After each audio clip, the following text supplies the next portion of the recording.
તો ભુજના ઐતિહાસિક હમીરસર તળાવને સ્વચ્છ બનાવવાનું અભિયાન, નાગરિકોના સહયોગથી તળાવ આસપાસ સફાઈની કામગીરી કરાઈ।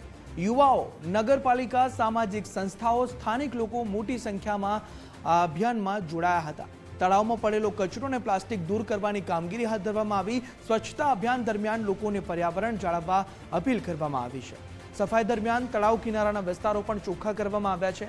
નાગરિકોએ શહેરને સ્વચ્છ રાખવા સતત પ્રયાસ કરવાની વાત કરી છે। હમીરસરની સફાઈ ખૂબ જ જરૂરી હોય।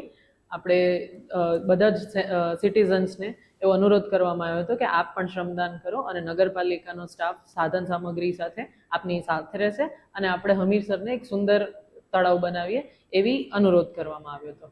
કાલે સફાઈ ઝુંબેશ બાદ લગભગ 6 ટ્રોલી જેટલો કચરો ભેગો કરવામાં આવ્યો છે અને અત્યારે આખો પટ્ટો સાફ કરી આપવામાં આવ્યો છે, જેથી વરસાદમાં ગંદકી ના થાય। ઘણી વખત એવું જોવામાં આવે છે કે લોકો જે માછલીઓને ખવડાવતા હોય છે, ત્યારબાદ જે પોલિથીનમાં એ જે ખાવાનું લઈને આવ્યો છે એ પોલિથીન આમ તેમ ઉડી જતી હોય છે, પવનના કારણે આમ તેમ ફેંકી દેવામાં આવતી હોય છે। તો ત્યાં જે ડસ્ટબિન આપેલું છે તેનો ખાસ ઉપયોગ કરો, અથવા તો એ પોલિથીન જેમ આપ સાથે લઈને આવ્યા હતા એમ સાથે લઈને જાઓ અને ઘરે ડસ્ટબિનમાં નાખો, જેથી કરીને પ્લાસ્ટિક પ્રદૂષણ ના થાય।